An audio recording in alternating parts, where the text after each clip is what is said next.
Hey fam, welcome to Vlogmas Day 3. We're going there, we're doing it, we're making it. How are you all? And hope you enjoyed the first 2 days. So today I want to talk about how I am going to make Christmas memorable for my loved ones without spending so much. So it can also be how you can make your Christmas memorable for your loved ones without having to spend so much. You know that the economy is not smiling, like especially in Nigeria, but you know, even if you are outside the country, we're just in a time where you need to be wiser with your financial decisions. However, there are just some things that just need to be done. Like Christmas is that time of memories. It's a time that you should create memories. And today I really want to talk about, first of all, how we can create memories for others. Yesterday I talked about what family Christmas tradition was like for me, English, when I was growing up. You know, there's another aspect of it, you know. Now I'm Igbo, and I remember that when uncles and aunties will come back, the children will be like, Uncle, Auntie, Baram Christmas. What that actually means is like, give me something, like give me money or give me gifts, you know. But some of the uncles and the aunties, when they say Baram Christmas, they start dancing, because the word Bara is like, it's from the word Ibegu, like, you know, you should dance. But in that context, that's not what it means. But they take it out and decide to dance, and they were like, you know, and some of them will eventually give in and say, okay, take this one. Or some of them, they already planned ahead, they'll give us. But there are some people that clearly did not have plans, and you know, they could just dance. When we just say, okay, this one, there's nothing here, move on. How can you make Christmas memorable for your loved ones? So first of all, for me, the first thing that I'm going to be doing is I will first write down a list of all the people that come to mind when I think of making Christmas memorable.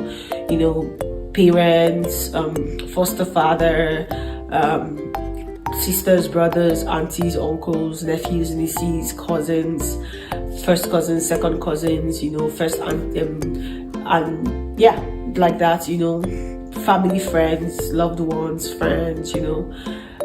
I'll make a list of the people, you know, top most of my list, and it's good to make that list early so that you can really remember, you know. The first thing I will do, and first thing I'm sharing, is writing thoughtful notes. It will be more thoughtful to your loved one if you took the time to personally appreciate them using strategic examples. For example, for me personally, this year was quite eventful for me. I had some experiences, and there were people that stood by me. So there are some of them I really want to take the time to remind them of something they said that helped me in that period, or something they did that meant a lot to me, like mentioning it and how I felt. It's going to be very important, because sometimes we're used to giving things to people just because we feel it's the culture, when those things might not really be. They might appreciate it because it comes from your heart as a gift, but something else would have been more meaningful. And it's going to take you more time, but it's going to be more important. Now, this is why you should do things. This is not for everybody. It's for those people that have really done things that touched you at your soul. And it doesn't have to be a long letter. It could be, hey, do you remember when this happened and you did this? When you said this is what it meant to me, and it has stayed with me. I just want you to know that I'm grateful that you were part of my 2023, and I'm especially grateful that at that point in time when I needed that, you were there to give it to me. You were there to share it with me. Thank you so much, and God bless you. This is a very short message, but it's powerful. I mean, even me that I'm saying it, I feel, oh my God, you know. So yes, I'm going to be doing that to people. The second thing that I'm going to be doing is to create memories. Now, this one I will do it with my extended family, because like I said yesterday, we had a family tradition of all traveling, which we can't do now. So we're going to find a way to create a virtual meetup. Sorry, we already do it actually, but we're going to carry on with the tradition. More like, it's something that we already do that I want to continue to do, where we meet, you know, and I'm like, oh, how are you? How is this word?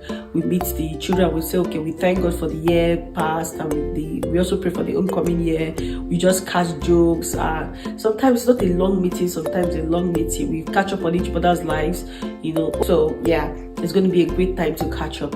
and for me, I feel it's a very memorable time, not just because of meeting people, but the kind of things we discuss, especially within our own generation and with our parents. We ask questions and all those things. So it's a very memorable time because in a way, it's almost like recreating what we had in the barest form, but still better than nothing. So that's number 2. The first thought I said was writing thoughtful notes. The second one now is creating memories with people. Now the third thing I'm going to talk about is regifting. Now, regift this is kind of connected to the second one, but regifting is when you take a gift that was given to you, or even something that you bought you thought you were going to need, but you're going to use, but you didn't use it anymore, and you decide to give it as a gift. Now, before you do that, be very sure that the thing is still in its new condition, if possible, still in the carton. So when you have these things and you know that you're not going to really need them, you could keep them and re-give them to somebody else at Christmas. But to balance the equation, you could send a thoughtful note to the person that sent it to you and say, hey, thank you for that time you gave me the gift. It really meant a lot to me. And even if you give it out to somebody, in fact, they always say the best gifts are given away, right? I'm trying to attack that guilt thing because some people be like, hey, he doesn't appreciate it. No, it doesn't mean that. So you can re-gift. Look around your house, look around the things that it's very easy to find them actually. The things that someone gave you, they just never open. Now, the fourth thing that I'm going to do is digital gifts. And there is a site, I'm going to link it in the caption. There's a site in Netherlands that sells nice experiences at discounted price. It doesn't matter if it's discounted or not. The fact remains that it was something thoughtful for me to do. And I think there's also some sites like that in Nigeria.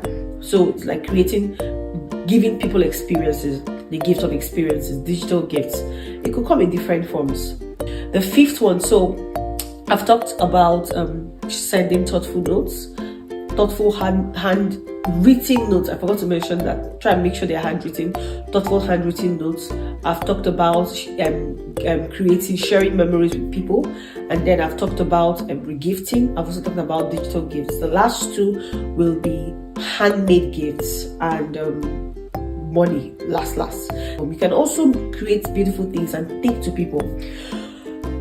For example, you have loved ones. You could send them coolers of food.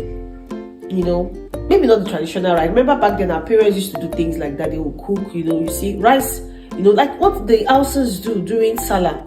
Rice and meat would just be flying all around. You could create an example and a semblance to that. But I will tell you, if you're going to give cooked food, make sure it's a close family friend. If it's a distant person, the drier it is, the better. Let me give this example. And this is what I mean.